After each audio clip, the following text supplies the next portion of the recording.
अमरावती से एक रोंगटे खड़े कर देने वाली खौफनाक वारदात सामने आई है।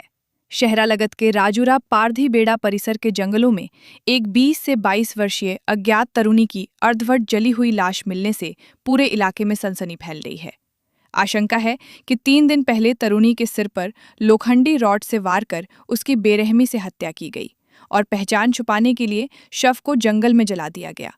मौके से पुलिस ने मर्डर वेपन बरामद कर लिया है। घटना की सूचना मिलते ही गाडगे नगर पुलिस की टीम डॉग स्क्वाड और फिंगरप्रिंट एक्सपर्ट्स के साथ मौके पर पहुंच चुकी है। आरोपियों की धरपकड़ के लिए पुलिस की विशेष टीमें रवाना कर दी गई हैं। इस मामले की हर पल की अपडेट के लिए देखते रहिए सत्कार न्यूज 24। तुमच्या पिशवीजवळ अज्ञात युवतीचा जळालेल्या अवस्थेत मृतदेह आढळून आला होता. काय घटना काय आहे काय तपास?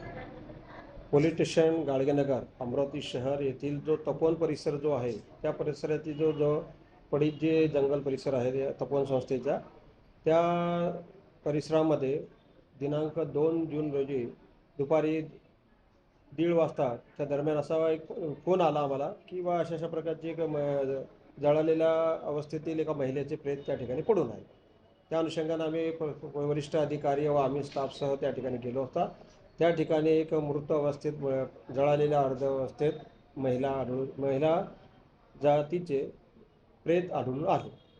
त्या ठिकाणी एक रॉडसुद्धा होता.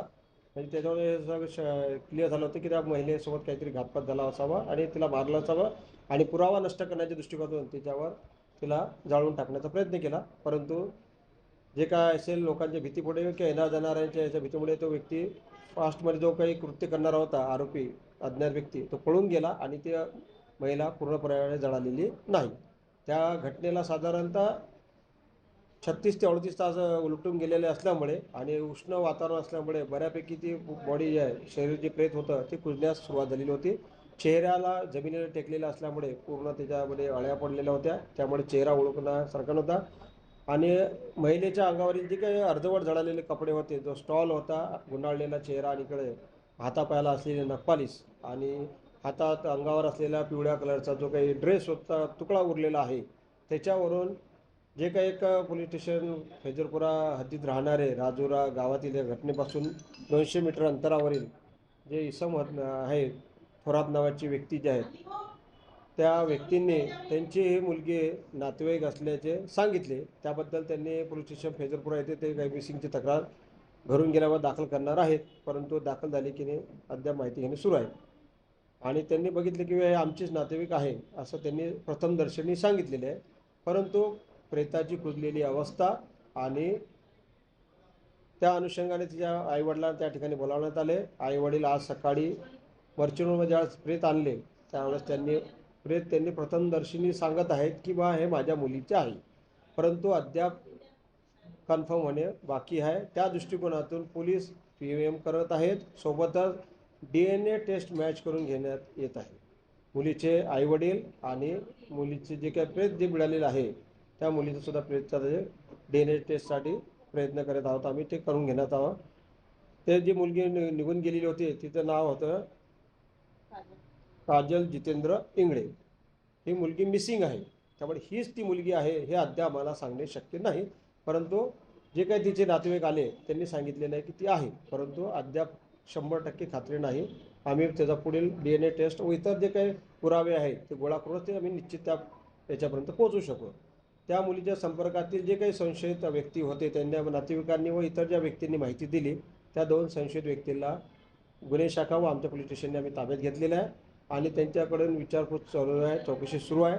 तसेच घटनास्थळावरील आजूबाजूच्या लोकांकडून आणि जे काही जे सर्वात शेवटी ज्यांनी बघितले त्या मुलीची मावशी थोरात आणि त्यांचे काका यांनी तिला बघितलं होतं घरून निघताना 31 तारखेला दुपारी 3:30 ते 4च्या दरम्यान. त्या अनुषंगाने त्यांच्याकडून जी काही माहिती मिळेल आणि नातेवाईकांकडून माहिती मिळेल त्या दृष्टिकोनातून प्रयत्न करून घटनाक्रम काय घडलेला असावा आणि त्या मुलीच्या बाबत कोणी घातपात केला असावा यापर्यंत आरोपीपर्यंत आम्ही जाण्याचा प्रयत्न करीत आहोत.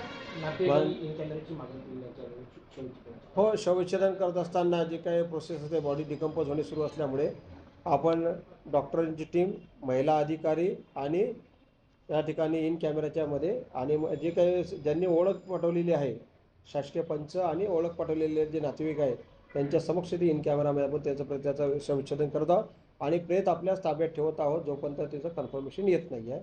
या ठिकाणी घटनास्थळा माननीय पोलीस आयुक्त श्री राकेश ओला सर, माननीय पोलीस उपायुक्त श्री श्याम घुगे सर आणि सहाय्यक पोलीस आयुक्त गाडगेनगर विभागाचे माननीय श्री फुनकर सर या सर्वांनी व आमच्या महिला अधिकारी PI पंधरे व सर्व स्टाफने त्या ठिकाणी भेट दिली. घटनास्थळावर FSLची टीम आणि इतर माध्यमातून पुरावे गोळा करून घटनेचा पूर्ण म्हणजे निष्कर्ष काढेपर्यंत आणि ज्या प्रेतासोबत झालेली जी काही घटना आहे त्याचा शोध घेण्याचा आम्ही पुरेपूर प्रयत्न करीत आहोत.